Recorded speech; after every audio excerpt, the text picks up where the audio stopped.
Usually when we talk about a medical diagnosis, there's this expectation of just absolute precision. Right, yeah. Oh, So civil engineering or something. exactly. It's like you fall off your bike, your arm swells up, and you go get an x-ray. Hmm. The doctor pulls up that scan, points to a very clear, jagged white line across your radius and says, well, there it is. Your arm is broken.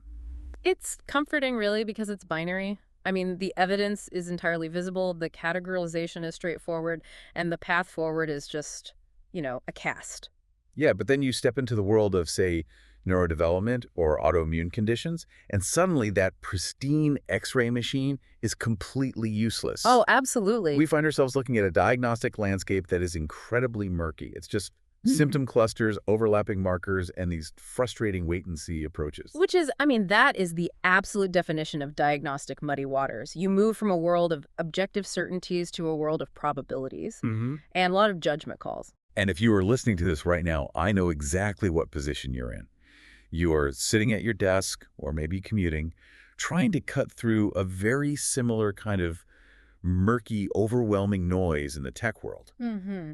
The noise is deafening right now. Right. You're attempting to navigate the artificial intelligence landscape. You need to understand what is actually happening on the ground, in the trenches, in mid-2026.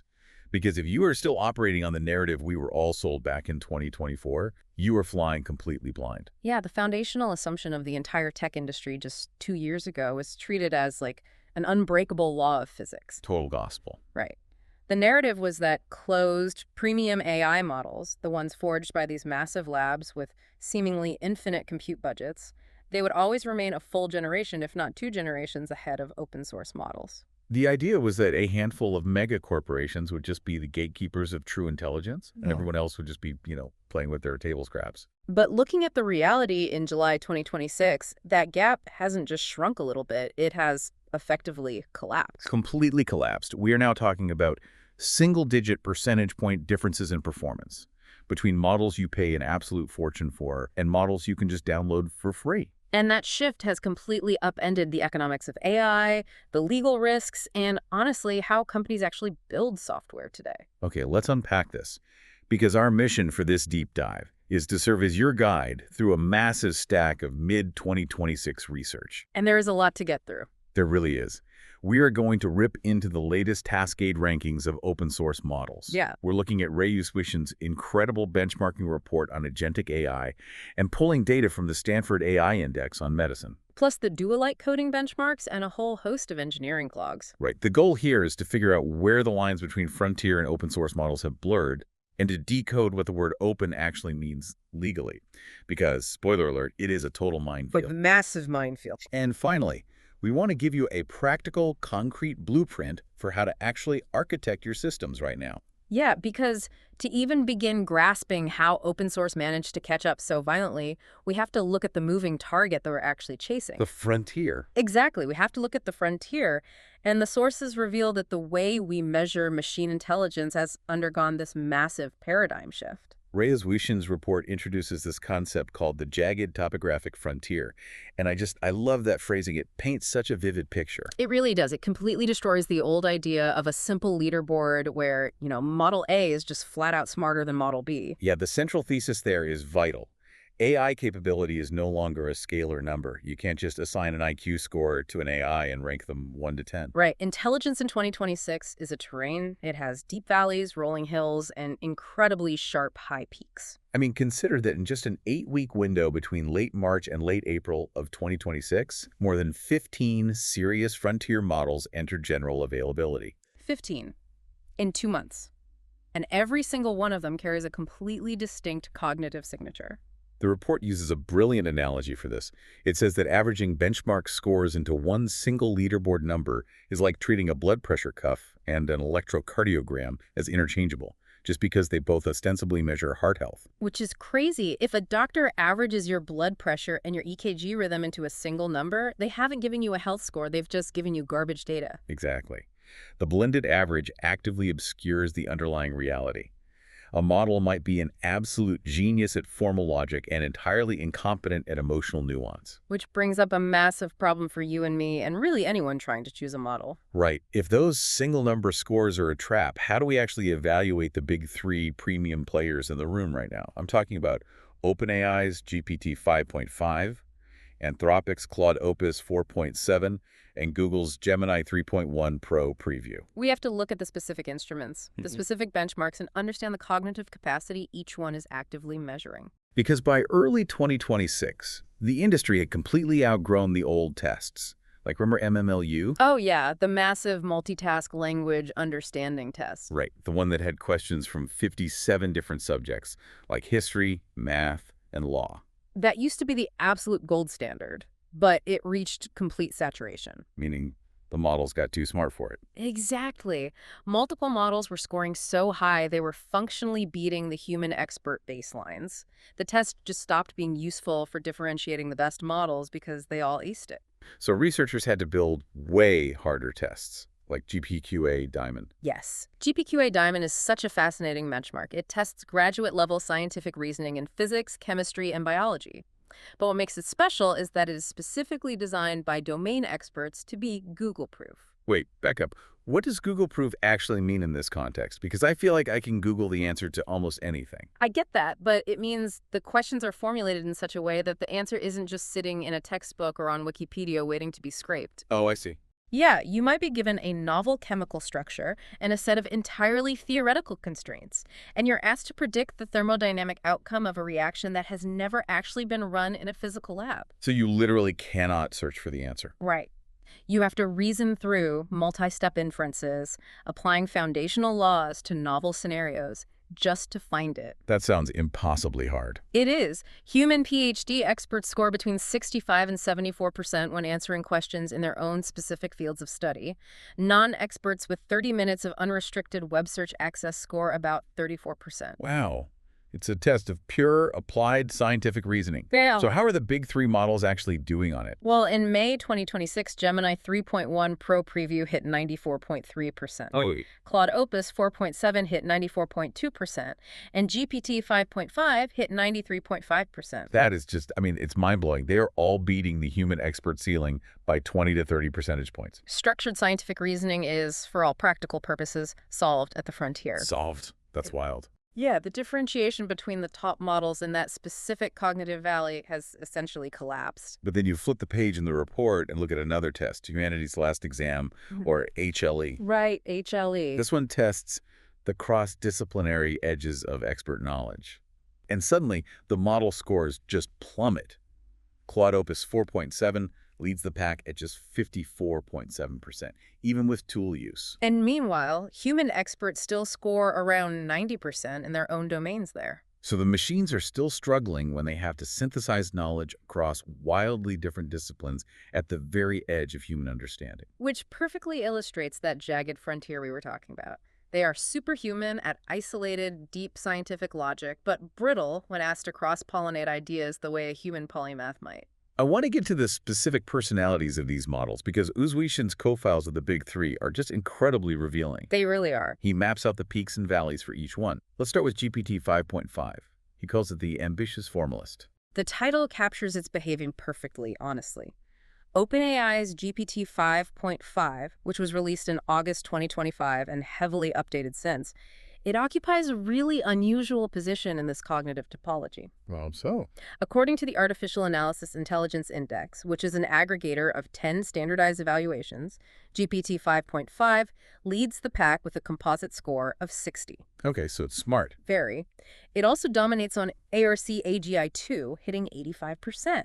Yeah. And that is a test of fluid intelligence and novel generalization. So in terms of raw, encoded knowledge and formal logic processing, it knows more than any model yet released. Exactly. But there is a massive catch. Yeah, and when I read this in the research, I actually did a double take. The structural caveat is profound. On the AA omniscience evaluation, GPT 5.5 records the highest factual accuracy.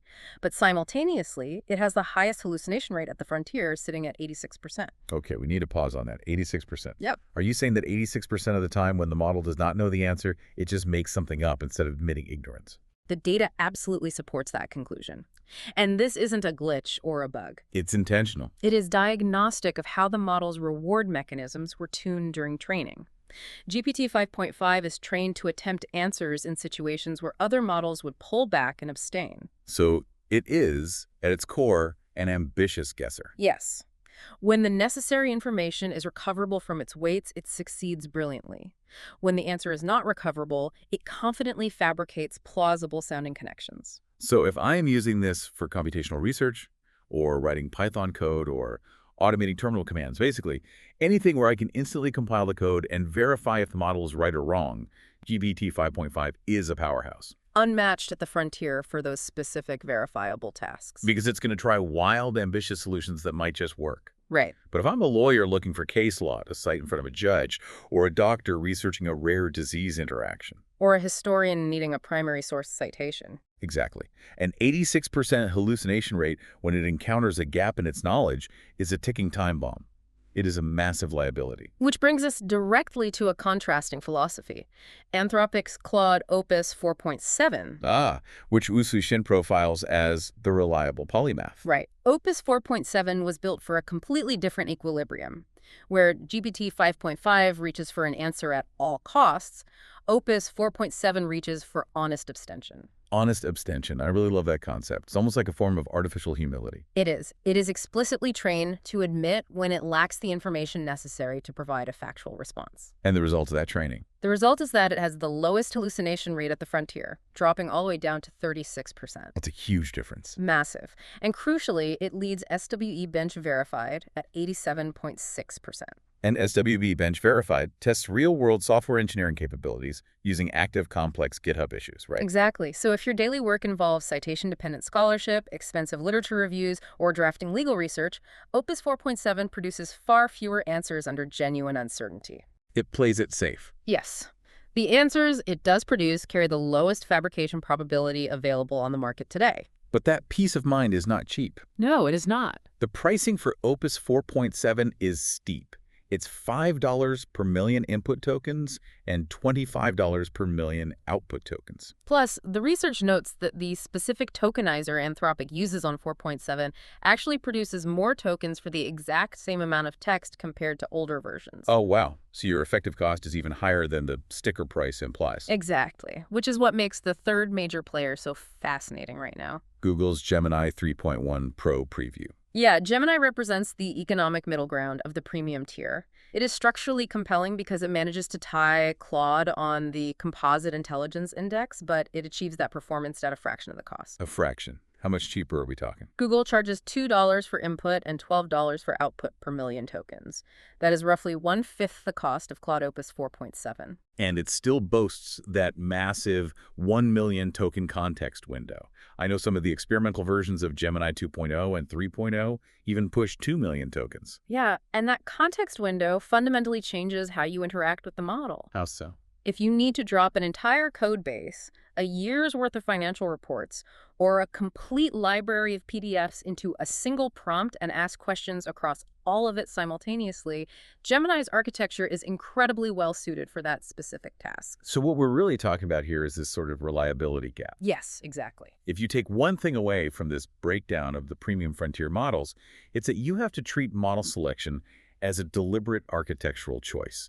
You have to match the model's personality and training incentives to your specific task. The days of simply routing all your company's traffic to a single default API are completely over. Yeah, if you are doing citation-critical work, you require Claude's abstention. And if you need deep, multi-step, formal reasoning and code generation, you want GPT 5.5's ambition. Assuming, of course, you have rigorous automated verification protocols in place. Right. But here's where it gets really interesting. Because knowing that the frontier is this complex, jagged terrain, and knowing that these premium models cost serious real-world money. The sticker shock is real. Oh, totally. The absolute biggest shock of early 2026 was watching the open source community suddenly storm the castle. That was wild to watch. We aren't just talking about open source models offering a good enough budget alternative anymore. We are talking about them conquering several of these high cognitive peaks for a fraction of the cost. Right. And to understand how they managed to close that massive gap, we have to talk about under-the-hood architecture. Specifically, the MOE revolution. A mixture of experts. This is the inflection point. Okay, lay on me. If you look at the Cascade rankings for July 2026, 7 out of the top 10 open source models are MOE architectures. Only 3 utilize dense architectures. And that's not an accident. Yeah. No, this split is highly intentional. MOE is the primary mechanism that makes the cost-to-quality mathematics function at an enterprise scale. Okay, let's ground this for a second. If I'm a CTO staring at an exploding cloud AI bill this month, and my engineering team says we need to switch to MOE, I need to know why. Let's break down MOE versus a traditional dense model. The most effective way to understand the difference is to look at how they utilize their parameters when answering a prompt. Yeah. Think of a traditional dense model as a massive, monolithic stadium public address system. Okay, a stadium PA system. I'm with you. If you want to page one specific person in that stadium to tell them they left their headlights on, a dense model forces you to power up the massive amplifiers and blast that message out of every single speaker to all 80,000 seats simultaneously. That seems like overkill. It is. Every single parameter in the model's neural network, every piece of knowledge it has ever absorbed, from quantum physics to 16th century French poetry, is mathematically activated and processed for every single word it generates. That sounds incredibly inefficient. It is computationally exhausting. Llama 4 Scout, Microsoft 5.4, Cohere Command R+, these are dense models. They require massive amounts of continuous computational power. And that translates to what exactly? It translates directly to higher latency and significantly higher per token costs. So if I ask a dense model a simple question about formatting an HTML table, it's burning energy, firing the neurons that know about the French Revolution just in case. Correct. Now contrast that with a mixture of experts architecture. Instead of a stadium PA system, imagine a massive corporate office building with a highly intelligent switchboard operator down in the lobby. Okay. The MOE model is composed of many specialized subnetworks, or experts. When you feed it a prompt, the first thing it hits is a router network, the switchboard operator. And the router looks at my HTML question. And the router analyzes the prompt in fractions of a millisecond and decides exactly which specific experts in the building are best equipped to handle it. Oh, wow. It then routes the computation only through those specific pathways. It leaves the rest of the building completely powered down. It only connects my call to the web development floor. Precisely. Instead of loading every parameter into active memory, an MOE model might only activate 10 to 15% of its total parameters to generate a given token. That's a huge saving. Let's look at DeepSeek V4 Pro, for instance. It is a staggering model with 1.6 trillion total parameters. Trillion with a T. Yes. It possesses an immense breadth of world knowledge, but for any specific token it generates, it only activates 49 billion of those parameters. 1.6 trillion total, but only 49 billion active. That is a game-changing efficiency gain. It allows these MOE models to punch at frontier-level cognitive capacity, storing vast oceans of knowledge while keeping the active compute costs incredibly low during inference. So it's cheaper and faster. It means much higher throughput and vastly lower per-token pricing for the end user. This architectural shift is the engine driving the 2026 open source champions to outperform premium models on targeted tasks. Let's talk about those specific champions, because the Cascade source lays out some absolute game changers that listeners really need to know about. Let's start with the new king of the hill in open source, GLM 5.2. Right, released by Zippo AI in June 2026. GLM 5.2 is a MOE model with roughly 753 billion parameters and a 1 million token context window. Huge. And the benchmark that caused shockwaves through the industry was its GPQA Diamond score. It hit 91.2%. Wait, that is the Google-proof graduate-level science test we were just dissecting? Yes, it is. The one where the premium giants like GPT 5.5 and Claude were hitting 93 and 94%. The margin has completely vanished. GLM 5.2 is right on their heels.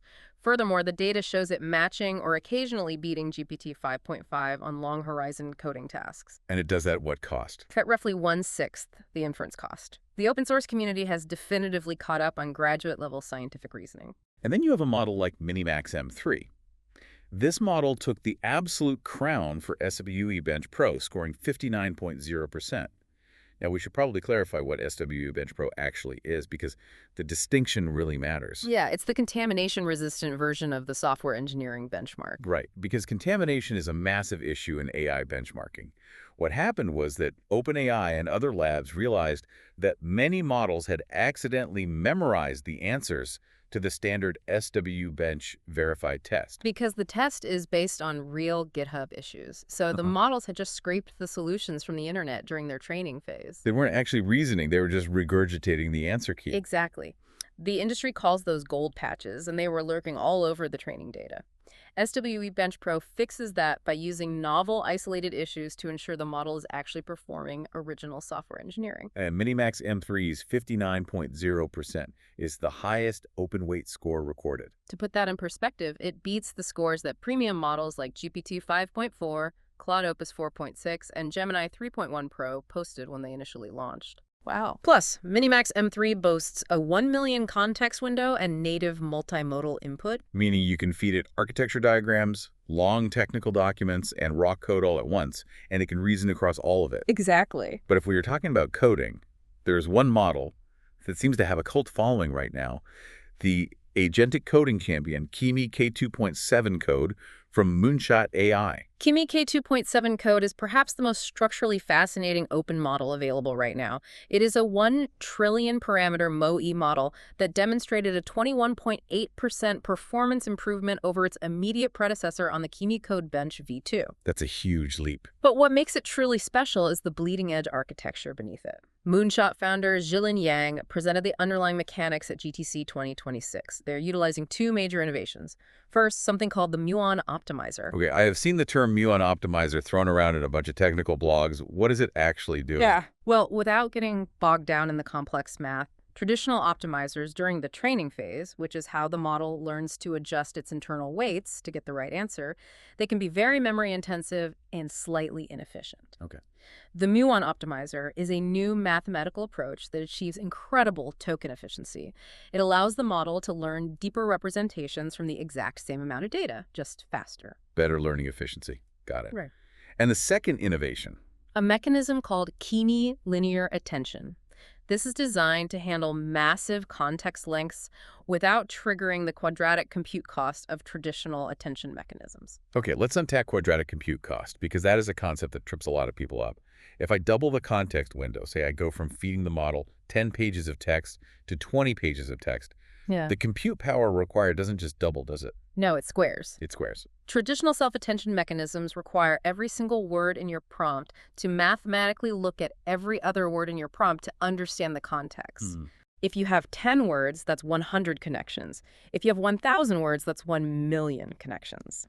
As the context window grows, the compute required scales quadratically, which creates a massive latency and memory bottleneck. It's like trying to draw a line between every single person in a crowded room. Eventually, the room is just a solid block of ink. That's an excellent visual.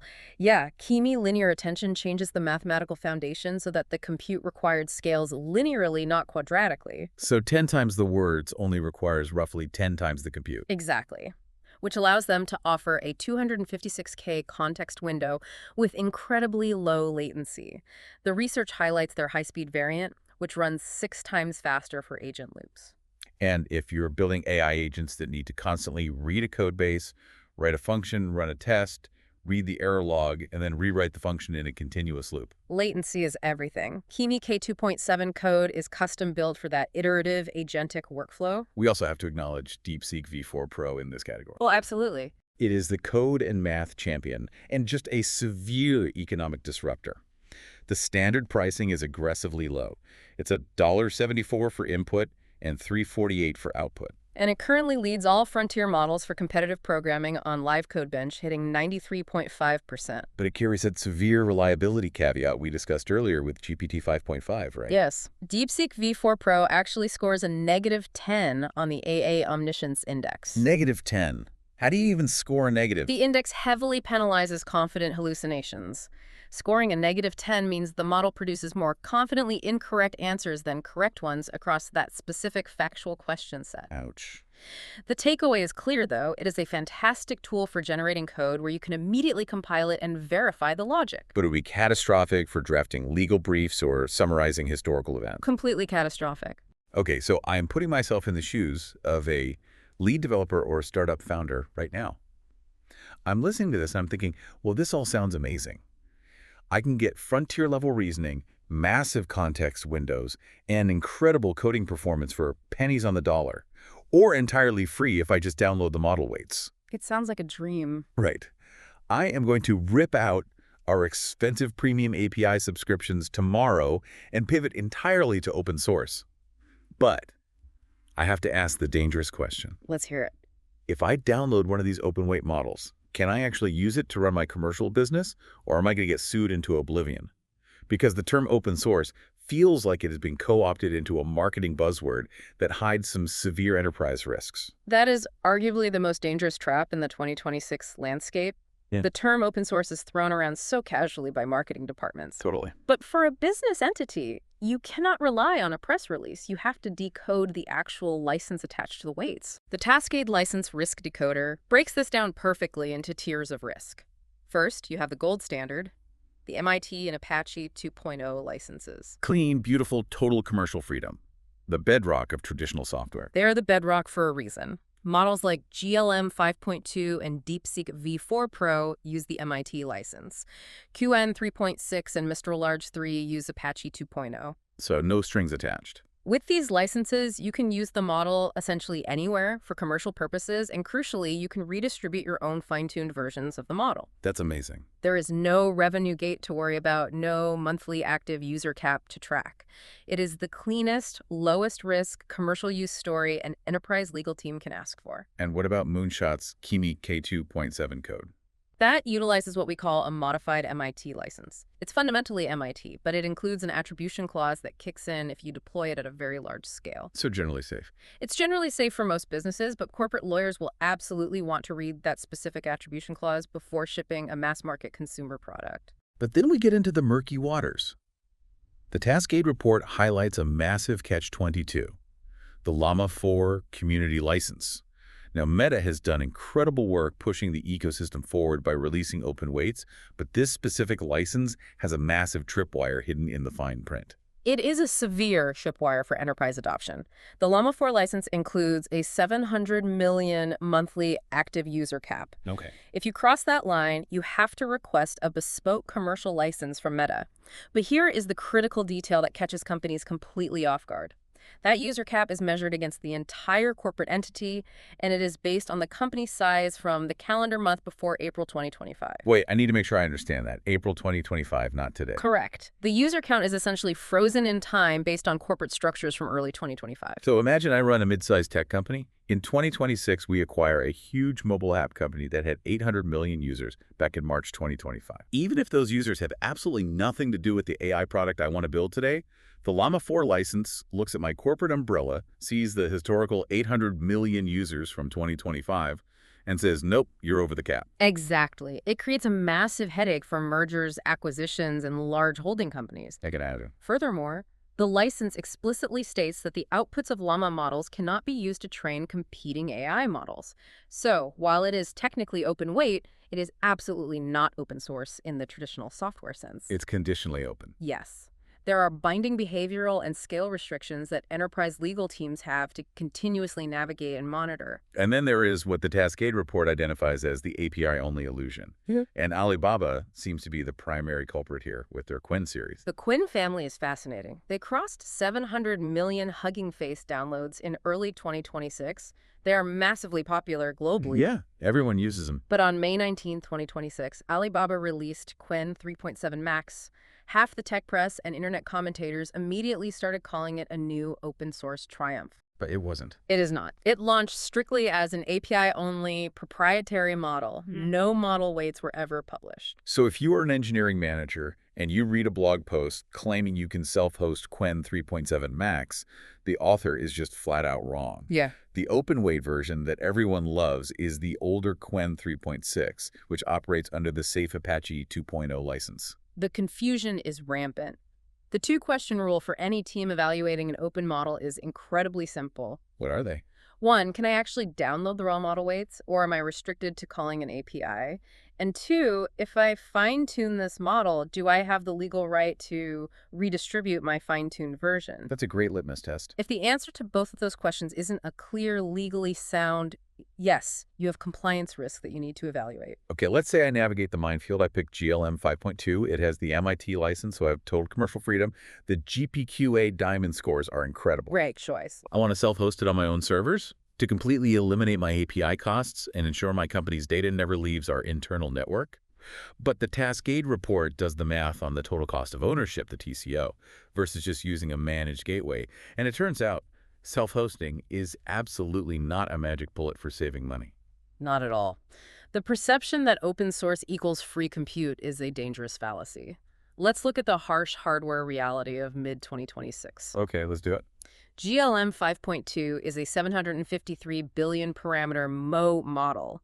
Even when quantized, it demands serious VRAM. Let's define those terms for the listener real quick. Quantized and VRAM, I hear them all the time. Sure. Think of VRAM, or video RAM, as the kitchen countertop space for a GPU. It's the ultra-fast memory where the model needs to sit while it's actively working on a problem. Okay. If the model is bigger than the countertop, it can't cook. And a 753 billion parameter model is a massive appliance. Immense.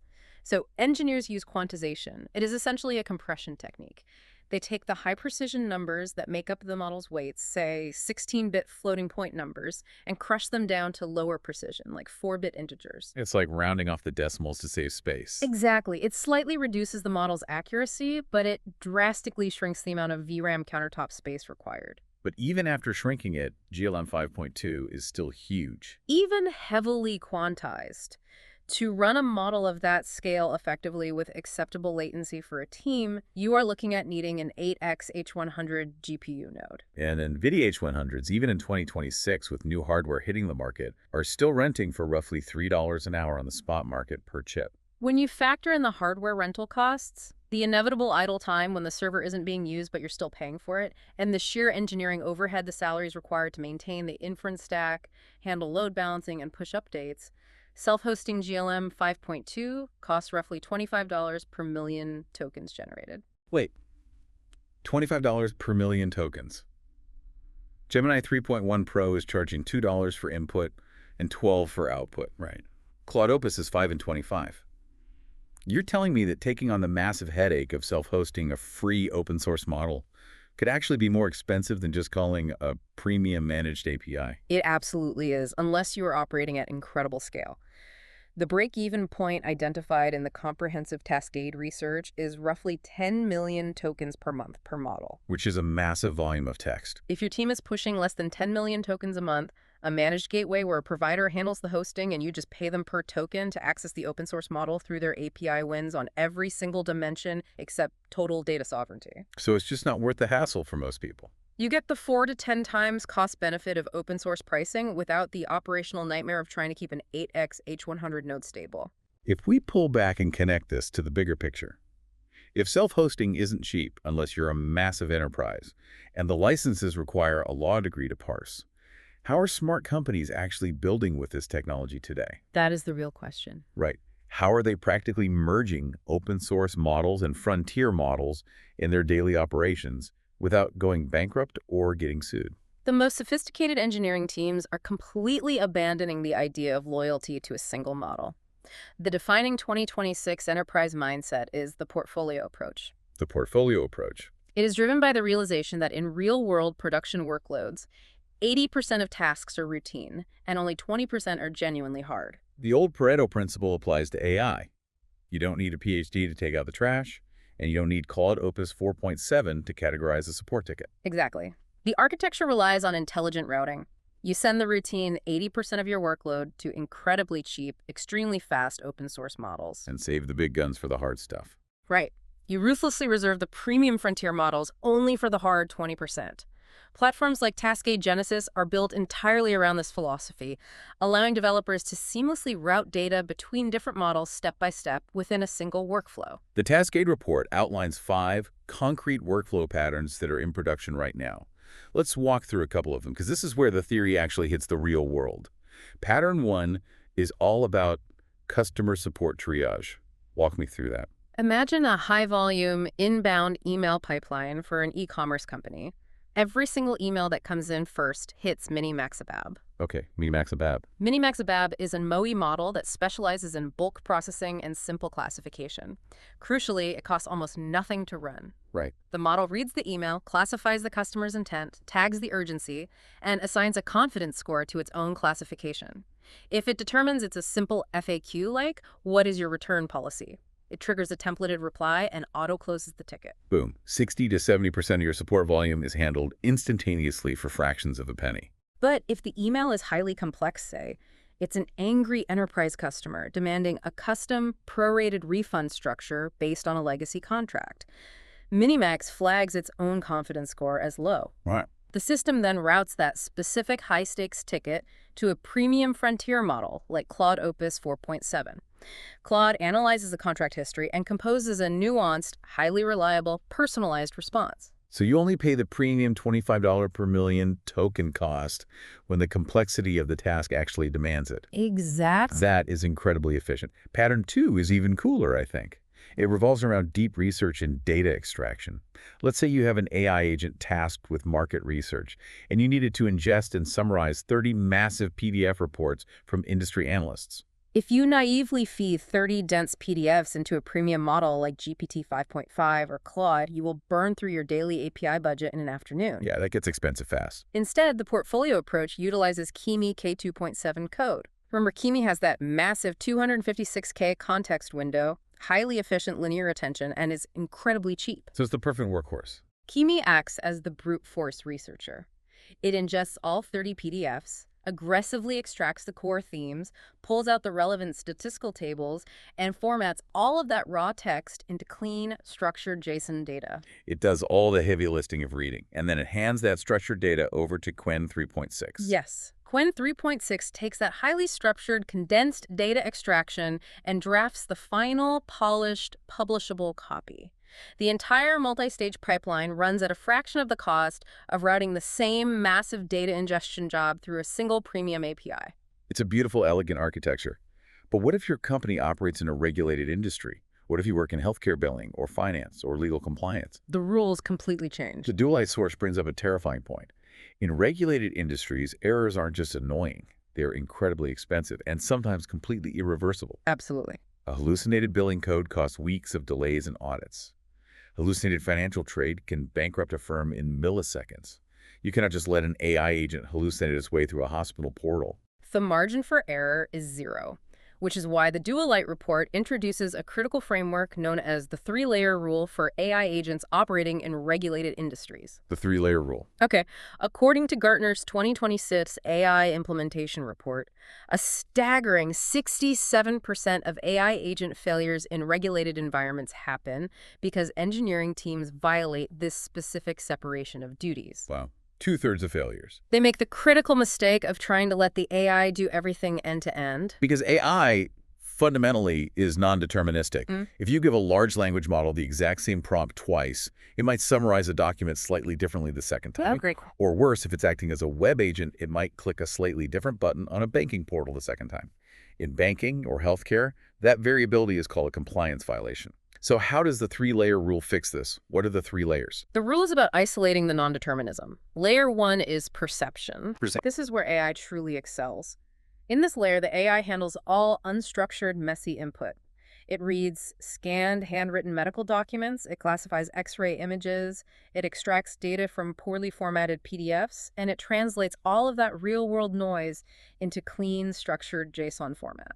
Okay, so the AI acts as the ultimate data entry clerk. It reads the messy real world and makes it neat. What's layer 2? Layer 2 is logic, and this is the most crucial part of the architecture.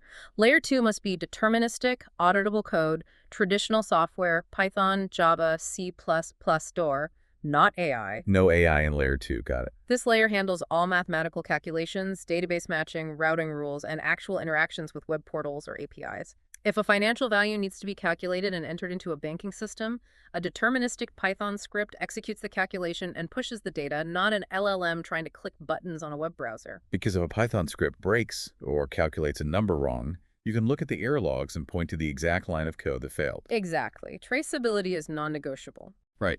You can fix it, test it, and prove to an auditor that it will never happen again. If an AI agent clicks the wrong button and wires money to the wrong account, it can't explain why. It might just shrug and generate a plausible-sounding excuse.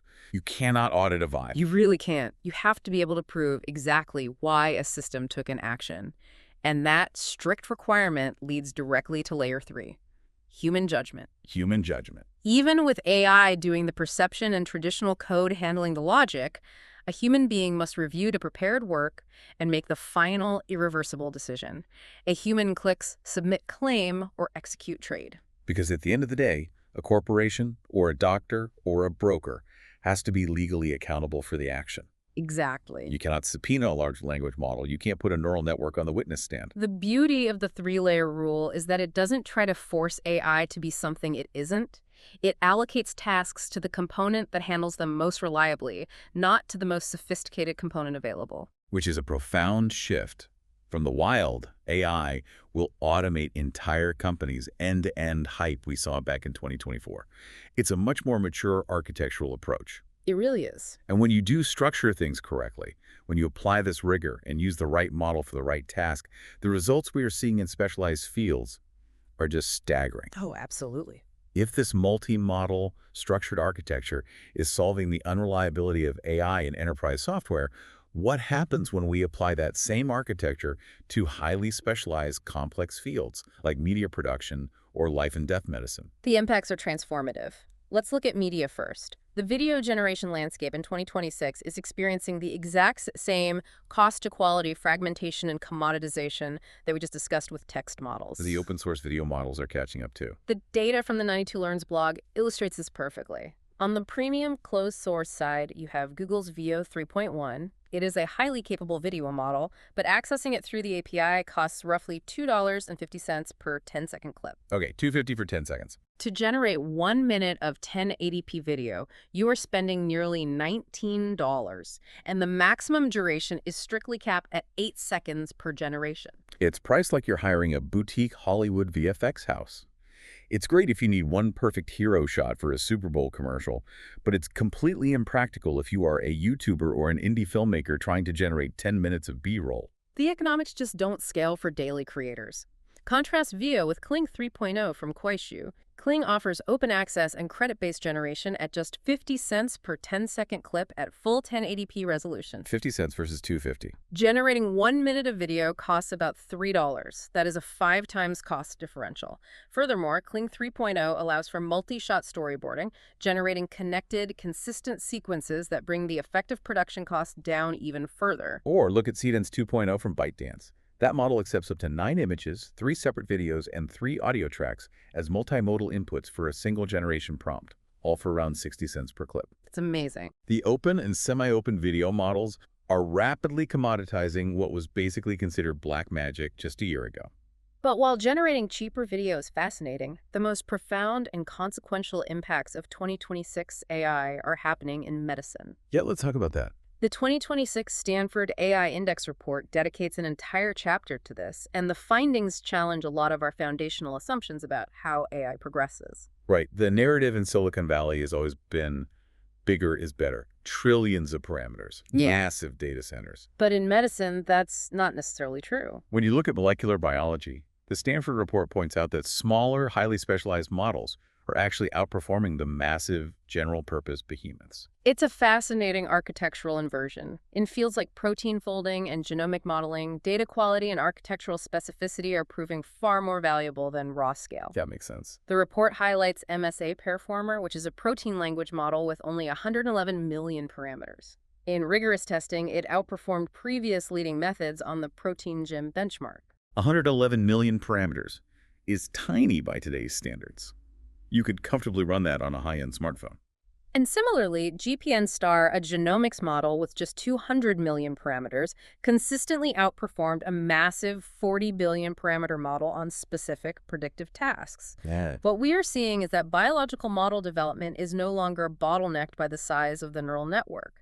It is bottlenecked by the availability of high-quality, specialized data. Quality over quantity. Exactly. The field has moved toward distilling datasets of AI-predicted structures and combining them with verified experimental data, pushing training sets from hundreds of thousands of entries to tens of millions. And this combination of high-quality data and specialized architecture is leading to what the Stanford report calls virtual cells, which honestly sounds like pure science fiction. Virtual cell models emerged as a major new frontier in late 2025 and 2026.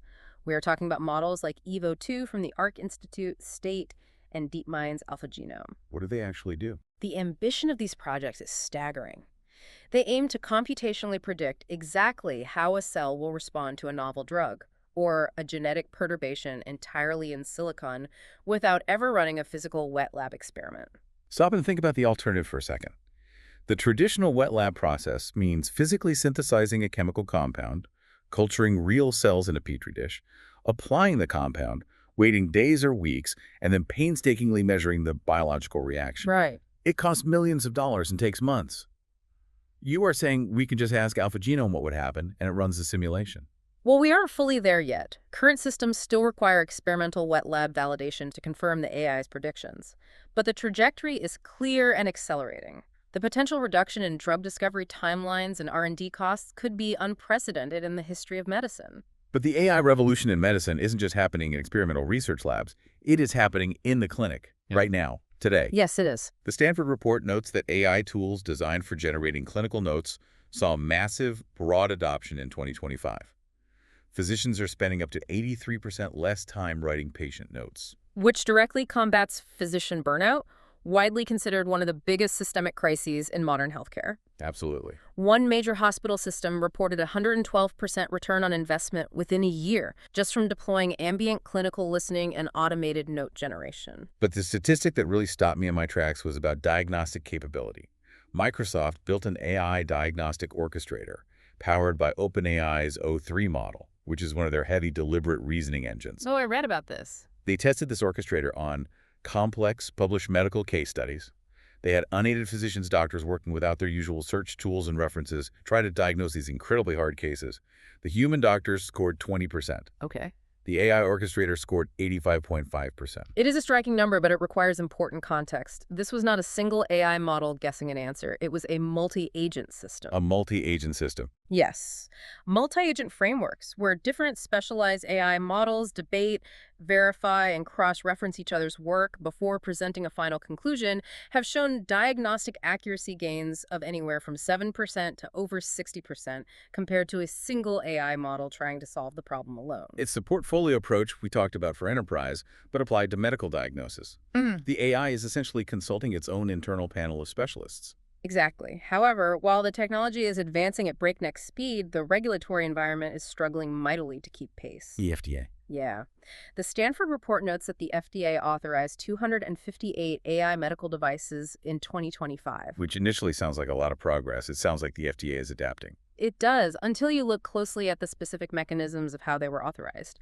97.6% of those 258 AI devices bypassed new randomized clinical trials entirely. Wait, how does a medical device get approved without a clinical trial? The FDA is caught in a profound structural bind. AI models are updated weekly, but traditional randomized clinical trials take years to design, execute, and analyze. So they can't keep up. Right. To keep pace with innovation and get tools to doctors, they are heavily relying on device modification pathways, primarily the 510(k) clearance process. This pathway allows a manufacturer to argue that their new AI device is substantially equivalent to a non-AI device or an older AI device that is already on the market.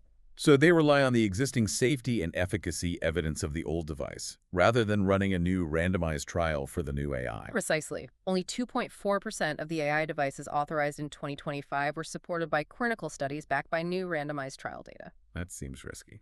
Critics of this approach argue that relying on equivalence for a technology that fundamentally alters its behavior based on new data models is incredibly risky. Proponents argue it's the only way to not stifle life-saving innovation. I can see both sides. Regardless of where you stand, it represents a massive, largely unaddressed conversation regarding algorithmic accountability and patient safety.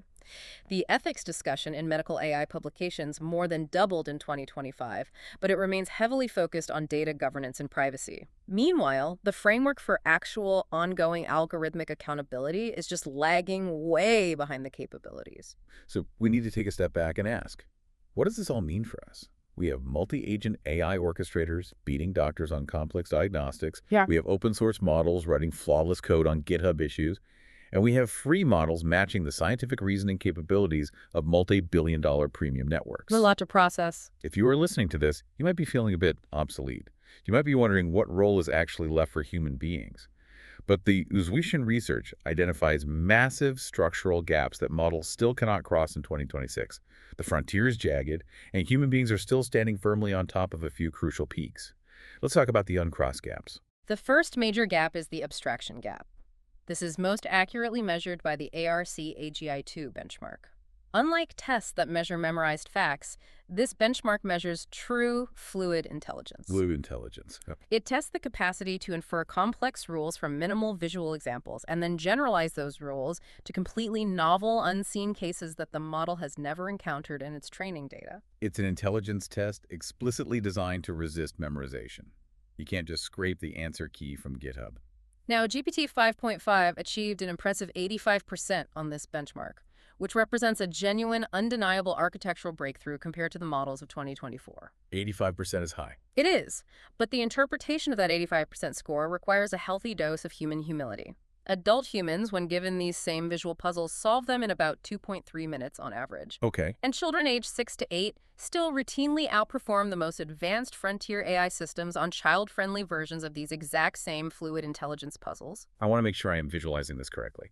A 7-year-old child can look at a novel, abstract puzzle, recognize a pattern they have never seen before, and solve it better than a trillion-parameter supercomputer that has practically ingested the entire written history of the internet. Yes, because AI systems possess vast, almost incomprehensible crystallized knowledge, but they still fundamentally lack genuine novel generalization. ARC-AGI-2 was specifically designed by François Chollet to resist scale. So you can't just throw more compute at it. You cannot just throw an extra 10,000 GPUs and a petabyte synthetic data at the problem to solve it. The cognitive engine beneath human scientific discovery, artistic invention, and entrepreneurial pattern recognition, the innate ability to look at something entirely new and say, aha, this is like that other thing, remains distinctly, uniquely human. And the second major gap is the agentic judgment gap. We see this play out in the terminal bench hard scores. Terminal bench hard evaluates a model's ability to execute multi-step computing tasks in a sandboxed terminal environment. Currently, no frontier model achieves even 85% on this benchmark. Which is surprising. But even that test is artificial and constrained. It doesn't measure real-world agency. An AI can perhaps execute a complex bash script or configure a server if you tell it exactly what the specific localized goal is. What it cannot do is orchestrate a multi-month inquiry. The messy reality of work. Exactly. An AI cannot navigate human institutional politics. It cannot intuitively understand the unwritten power dynamics of a boardroom. It cannot ethically or strategically decide to pivot a failed multi-million-dollar experiment when the budget is running low and stakeholders are getting nervous. It can execute a defined task brilliantly, but it cannot direct a program. It lacks intent. The capacities required for directing actual research, managing a dynamic team of humans, or running a business unit remain firmly outside the frontier's reach. This is the gap that is least likely to be solved simply by making models larger or feeding them more data. And it defines exactly where human workers add irreducible, irreplaceable value. So we need to synthesize all of this data, all of these benchmarks, and all of these architectural shifts for the next 6 to 12 months. If I am the listener trying to build a product or manage a team right now, what is the practical takeaway? You need to expect relentless, brutal cost-to-quality moves across the entire industry. The premium, expensive frontier model you are paying top dollar for today is almost guaranteed to be tomorrow's cheap, open-source commodity. It's moving that fast. Therefore, the single biggest strategic mistake a company can make right now is building their infrastructure around loyalty to one specific model provider. Don't marry the model. Marry the architecture. Build your workflows around structural frameworks. Implement the 3-layer rule for regulated industries, ensuring your logic is deterministic code. Embrace the portfolio approach where you route tasks dynamically based on complexity. So stop looking for the one perfect AI. Stop trying to find the definitive best AI. There is no best AI anymore. There is only the AI with the right cognitive spike at the right price point for your specific task. You have to treat model selection as a first-order research skill. If you need deep reasoning and don't mind spending resources to verify the facts, use GPT 5.5. Right. If you need absolute citation reliability and honest abstention, pay the premium for Claude Opus 4.7. If you want to bulk process 10,000 routine customer emails for $3 without any data leaving your control, use an open-source MOE like MiniMax Sabab. You have to step up and act as the orchestrator. The frontier is no longer a distant problem waiting to be solved by the mega labs. It is the terrain on which we all now operate daily. Reading its contours, understanding its peaks and valleys, is the most actionable form of information literacy available today. Which leaves us with a final, slightly provocative thought to chew on. If the three-layer rule dictates that AI handles perception, standard deterministic code handles the logic, and humans must handle the final judgment. The human in the loop. Right. As these open source models get insanely cheap and incredibly capable at perception, does human expertise actually become more valuable? That's a great question. Because as the sheer volume of AI-generated work explodes, code, medical diagnoses, legal drafts, we are the ultimate unscalable bottleneck for accountability. You can generate 1 million legal briefs for $5, but a human partner still has to read them and sign their name to it. Someone has to take the responsibility. Exactly. Are we entering a golden age where human judgment and accountability are the most prized assets on Earth? Or are we just destined to become full-time, exhausted editors of infinite AI slop? That tension right there between being the ultimate arbiter of truth or just a janitor for AI outputs is the defining question of the next decade. Keep diving deep on that one. We'll see you next time.